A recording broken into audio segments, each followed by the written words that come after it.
कैसी खनक है, कैसी धमक है इन लोगों की आवाज में। 20-25 मिनट का इंटरव्यू दिया, एक बार अपनी गलती नहीं मानी, साफ साफ कहते रहे कि हमने तो हर बात का अप्रूवल लिया है। शलभ बनी त्रिपाठी जी, आज सवाल यह है कि 10 महीने हो गए हैं एफआईआर दर्ज किए हुए सर। 4 अक्टूबर, डेट बता रही हूं, 4 अक्टूबर 2021 एसआईटी ने ये एफआईआर दर्ज की थी। अभी तक विजिलेंस ने पूछताछ तक करने की जहमत नहीं उठाई है। क्यों त्रिपाठी जी? देखिए, जो एफआईआर दर्ज हुई है वो पूरी बारीकी से जांच के बाद ही दर्ज हुई है। सुप्रीम कोर्ट को पूरी रिपोर्ट की गई है, रिपोर्टिंग दी गई है।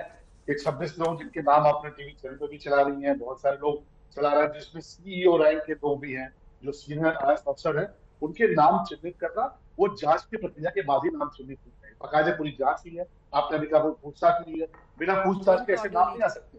बाकायदे बहुत सारे लोगों पर शक था, बहुत सारे लोगों की उसमें ये था किसकी क्या भूमिका हो सकती है, किसने एनओसी दी, किसने फायर सर्विस की एनओसी दी। ये सारा कुछ करने के बाद ही 26 लोगों के नाम चिन्हित हुए हैं। और निश्चित तौर पे आप देखिए, मैं कोई दावा नहीं कर रहा, पर ये जरूर कह रहा हूँ कि जो लोग बार बार ये कह रहे हैं कि कोर्ट के चलते हुआ, कोर्ट के चलते हुआ, मैं सिर्फ इतना कहूंगा कि कोर्ट के पहले पे ये मामला कोर्ट के पास पहले भी गया था। हाई कोर्ट के पास समाजवादी पार्टी की सरकार में भी गया था। इसके पहले भी बहुत सारे लोग कोर्ट में जाते रहे हैं, लेकिन कोर्ट में जिस कन्विक्शन के साथ सरकार ने अपना पक्ष रखा और सरकार ने कोर्ट के आदेश को जिस तरीके से लागू किया, वरना कोई और सरकार होती तो दोबारा कोर्ट के सामने जाती कि साहब बहुत सारा नुकसान होगा, बहुत सारे जो लोग हैं जिन्होंने बाहर कर लिया है, जिन्होंने खरीद लिया है, उनके हितों का नुकसान होगा, बहुत सारी दलीलें दे सकती थी। लेकिन उत्तर प्रदेश की सरकार इस पूरे भ्रष्टाचार के खिलाफ डटकर खड़ी हुई, इसीलिए कोर्ट से फैसला भी आया और इसीलिए कोर्ट के फैसले को लागू भी कराया गया, जिसको पूरे देश में देखा। अब जो 26 लोग चिन्हित हुए हैं, आप लगातार देख रही है कि बहुत सारे लोगों के खिलाफ कार्रवाइयां हो रही हैं। कोई नहीं बचेगा, सबके खिलाफ कार्रवाई होगी।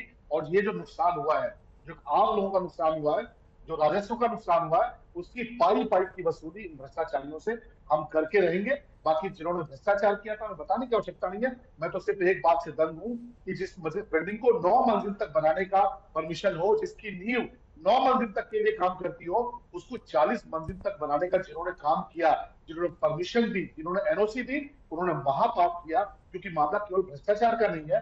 9 मंजिल तक बनने वाली बिल्डिंग अगर 40 मंजिल तक बनती है, कल कोई हादसा होता है तो बहुत सारे लोग, ऐसे ही बिल्डरों के लिए, ठीक है, ऐसे ही बिल्डरों के लिए अनुराग जी वो आरोप लगा रहे हैं, ऐसे ही बिल्डरों के लिए आप लोगों की सरकार ने ये बायलॉज बनाए थे, जिसकी वजह से परमिशन पर परमिशन होता रहता था। तभी तो आज ऐसा व्यक्ति टीवी पर बैठकर, राष्ट्रीय टीवी पर, आज तक पर सीना ठोक के कह रहा है कि मैंने कुछ भी गलत नहीं किया है।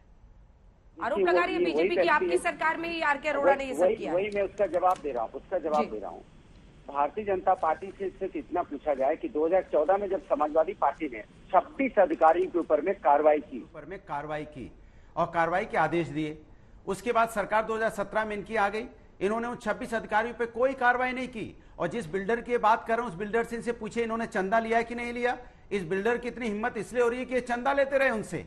ये बताएं चंदा लिया कि नहीं लिया, अगर मैं गलत हूं तो बता देंगे नहीं लिया चंदा इन्होंने उनसे। ये वो लोग हैं जो लगातार और हर चीज पे अपना बिल्ला चिपकाने आ जाते हैं। मानी सर्वोच्च न्यायालय का आदेश आया, ये कुर्ता झाड़ के अपना बिल्ला चिपकाने आ गए, नहीं हम लोगों ने कर दिया। अरे आप तो 9 साल से केस चल रहा है, 6 साल से आपकी सरकार है, क्या किया आपने अब तक अपनी सरकार में? कितनों पे कार्रवाई की आपने? समाजवादी पार्टी के समय में जब इस पे कार्रवाई के लिए फाइल बनाई गई, तब उसके बाद आपने कोई कार्रवाई की? नहीं की। क्योंकि भारतीय जनता पार्टी की सरकार में कार्रवाई नहीं होती है, इनकी सरकार में भ्रष्टाचार होता है। ये भ्रष्टाचारी सरकार है। आप देखिए आज की हालत क्या है। आज देखिए आपने बुंदेलखंड एक्सप्रेस में देखा, 4 दिन में ढह गया वो। क्या कार्रवाई? दोनों से एक पॉइंटेड सवाल पूछते हैं। भ्रष्टाचार में कार्रवाई नहीं हुई, पीडब्ल्यूडी के डिपार्टमेंट में भ्रष्टाचार पे नहीं हुई, भर्ती घोटाले में कार्रवाई आवाज नीचे कीजिए। अनुराग जी मैं आपसे फिर से कह रही हूं, देखिए मामला बहुत गंभीर है। हम लोग सड़कों पर निकलते हैं, लोगों के बीच में आम लोग हमें मिलते हैं, और उनमें से कम 30-40% ऐसे होते हैं जो इन बिल्डर्स के सताए हुए लोग होते हैं। रोजमर्रा चिट्ठियां, मेल्स, मैसेजेस ऐसे लोगों के हमें आते हैं। कम से कम ढंग से कुछ सवाल उठाने दीजिए, उसके जवाब मुझे दीजिए। आप उनसे जो पूछ रहे हैं मैं उसका जवाब उनसे लूंगी, लेकिन मुझे बताइए कि क्या आपकी सरकार के दौरान ये बायलॉज नहीं बने थे, जिसकी वजह से 9 मंजिले से फिर उनको 14 मंजिल बनाने की, फिर 15 टास से 17 टास, लगातार 40 मंजिल बनाने की देखिए इनको इजाजत मिली है। अंजना जी पहले तो आपने फैक्ट क्लियर कर लीजिए। आप आधे फैक्ट लेके तो मत बैठिए टीवी। पूछ रही हूँ आपसे, जवाब दीजिए। की बात है, अन्नी मैं जवाब दे रहा हूं, लेकिन आप गलत मत बोलिए कि समाजवादी पार्टी सवाल पूछ रही हूं। चूंकि बहुजन समाजवादी पार्टी की सरकार थी, हाँ। मैं जवाब दे रहा हूं। बहुजन समाजवादी पार्टी की सरकार थी 2009 में। जब 2009 में इसको अप्रूवल मिला, और जब 2 मार्च को इसको बिल्डिंग को 16-17 एफआई बढ़ाया गया, माने 40 मंजिल तक किया गया, तब समाजवादी सरकार नहीं थी। 2 मार्च को ये हुआ और हम ओथ ली गई 15 मार्च को। उसके बाद जब इसकी इंक्वायरी हुई हाईकोर्ट में, जब इसकी हाईकोर्ट में केस गया, समाजवादियों ने उस केस का साथ दिया। उसके बाद 26 अधिकारियों पे कार्रवाई के ऑर्डर दिए। लेकिन जब भारतीय जनता पार्टी की सरकार आई तो भारतीय जनता पार्टी सरकार ने कोई कार्रवाई। एक सवाल और है, मेरा सवाल सीधा भारतीय जनता पार्टी से है। नहीं, मेरा सीधा सवाल है, क्या आप 6 साल में भ्रष्टाचारियों पे कार्रवाई नहीं कर पाए? अनुराग जी, आप 2009 ले गए, अच्छी बात है, 2009 ले गए, अच्छी बात है आप बीएसपी की सरकार पे, लेकिन मैं मार्च 2012 की बात कर रही हूँ। मार्च 2012 में number of total floors increase to 40 in the 2 towers. तब तक नई सरकार ने शपथ नहीं ली थी। तो बाद में आप कोर्ट में अगर समर्थन ही करते हैं, क्योंकि रेसिडेंट्स वहां रहने वाले दिसंबर 2012 में गए थे इलाहाबाद हाईकोर्ट, इसलिए उससे पहले मार्च 2012 में, फिर से पूछ रही हूं सर, मार्च 2012 में जब नई सरकार ने, योगी सरकार ने शपथ नहीं ली थी, तब ये अप्रूवल हुआ था। क्या ये आपकी सरकार का अप्रूवल नहीं था सर? मैं आपसे नहीं, मैं आपसे कह रहा हूं 2 मार्च में समाजवादी पार्टी की सरकार नहीं थी। 15 मार्च को समाजवादी पार्टी की सरकार बनी है। 2 मार्च में उन्होंने 40 मंजिल तक उसको इजाजत दी गई। तभी तो समाजवादी पार्टी सरकार ने हाई लेवल की मीटिंग कमेटी बैठाई सीओ के अंडर में, और उस कमेटी में 26 अधिकारी दोषी पाए गए। उन अधिकारियों पे कार्रवाई चल रही थी। उसके बाद समाजवादी पार्टी की सरकार चली गई, फिर भारतीय जनता पार्टी की सरकार आई। 6 साल की सरकार होगी अंजना जी। मैं पूछता हूं 26 अधिकारियों पे क्या कार्रवाई की? ये अंजना जी कार्रवाई नहीं करेंगे। उन्हीं अधिकारियों से मिलकर तो ये भ्रष्टाचार कर रहे हैं, उन पे कार्रवाई कैसे करेंगे? जब ये सरकार एक आईपीएस ऑफिसर को जो इतने दिनों से पाटीदार फरार है उसको नहीं पकड़ पाई है, उसके साथ क्या लेन-देन कर रहे हैं? 3-4 साल हो गए, 4 साल फरार हुए, शलभमणि जी जवाब दीजिए। ये अधिकारियों ठीक है, शलभमणि जी को बोलने दीजिए। शलभमणि जी, अभी तक विजिलेंस डिपार्टमेंट ने एक बार पूछताछ तक नहीं की है इन लोगों से। एक सेकंड अनुराग जी, अरे आप ही का सवाल पूछ रही हूँ सर। बाबई लूटना चाहते हैं, अनुराग क्या कर रहे थे 6 साल से? आज बाबई लूटने आए, अनुराग जी आदेश आ गया, तब अंजना जी शांत कराइए, जवाब दीजिए, वरना ये चीखते रहेंगे। वो शोर मचाए चोर का फॉर्मूला अपना रखते हैं। बिल्डर पे कार्रवाई क्यों नहीं की? बिल्डर पे आपने प्रोजेक्ट शांत कराइए, जवाब दीजिए। क्या 6 साल में आपने इस बिल्डर के और कोई प्रोजेक्ट पास नहीं किया? जवाब सुनिए। क्या सुपरटेक के कोई प्रोजेक्ट आपने? अब जवाब सुनिए अनुराग जी, आवाज नीचे। शलभमणि जी, शलभमणि जी, कितनी बेशर्मी से झूठ बोलती है समाजवादी पार्टी, उसका प्रमाण आप देख लीजिए। आपने कहा कि मार्च दिसंबर में लोग गए हैं, दिसंबर 2012 में लोग कोर्ट गए, क्यों गए उसकी वजह जान लीजिए। बार एसोसिएशन ने ऑनरेबल सुप्रीम कोर्ट में जो लिखित दिया, जो बताया है, वो ये बताया कि समाजवादी पार्टी की सरकार आते ही बाकायदे पुलिस की नाकेबंदी कर दी गई। बायर्स एसोसिएशन को धमकाया गया कि तुम्हारे खिलाफ मुकदमा दर्ज कर देंगे अगर तुम इस मामले में आगे जाओगे तो। बायर्स एसोसिएशन को कहा गया कि अपनी कंप्लेंट वापस करो।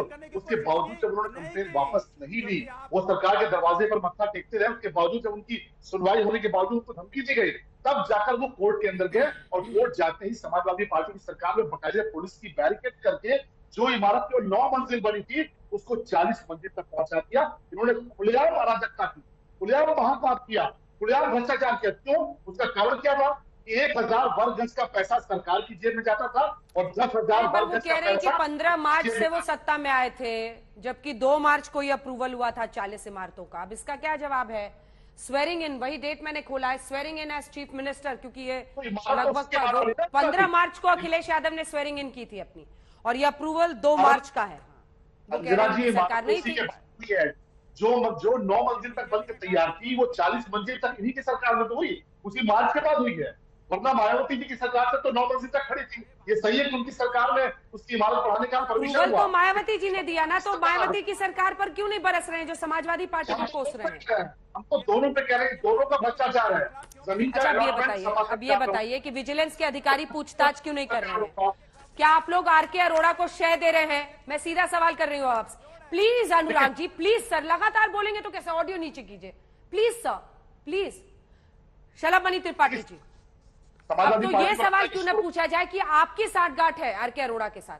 वरना ये जो 4 उनके निदेशक हैं, ये सीना चौड़ा करके हर जगह घूम रहे हैं।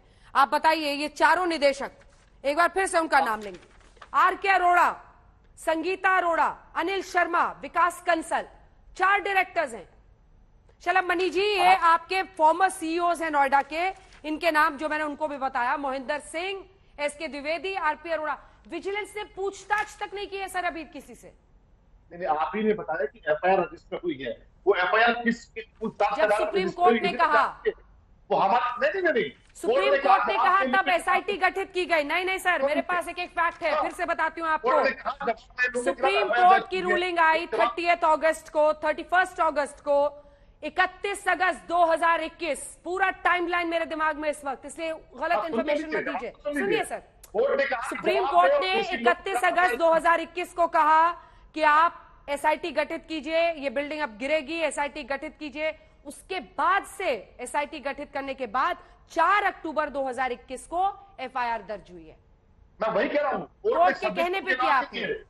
वो 26 लोगों के नाम हमने दिए, कोर्ट ने नहीं दिए। कोर्ट ने कहा कि जो दोषी है, जो जवाबदेह है, उनके खिलाफ कार्रवाई करिए, बिल्डिंग गिराइए। हम तो अपील में भी जा सकते थे ऑनरेबल कोर्ट के सामने कि नहीं साहब बिल्डिंग मत गिराइए, हमने कहा बिल्डिंग भी गिरेगी और जो जवाबदेही जो तय करने का काम किया, जो 26 नाम निकाले, वो पूछताछ के बाद ही निकले अंजना जी। वो कोर्ट ने नहीं दिया या किसी और ने लाके नहीं दिया। वो 26 जो अधिकारी जिनमें IAS ऑफिसर है, सीनियर रैंक अफसर है, उनके नाम लाकर कोर्ट पे हमने दिए कि हम इनके खिलाफ एफआईआर करने जा रहे हैं और आप बहुत जल्द देखिएगा बिल्डिंग गिर चुकी है और जिनके खिलाफ एफआईआर है उनके खिलाफ ऐसी कार्रवाई होगी कि नजीर बनेगी। वैसे भी आपने देखा है, चाहे वो मुख्तार अंसारी की बिल्डिंग रही हो, चाहे वो अतीक अहमद की बिल्डिंग रही हो, चाहे वो ट्विन टावर का भ्रष्टाचार रहा हो, बना है जो सपा सरकार में, बसपा सरकार में, लेकिन अगर रहा है तो योगी जी की सरकार में रहा है। कार्रवाई भी हो रही है कि जो 26 लोग चिन्हित किए गए वो हमारी सरकार ने किए, वो एसआईटी ने पूछताछ करके एफआईआर रजिस्टर किए।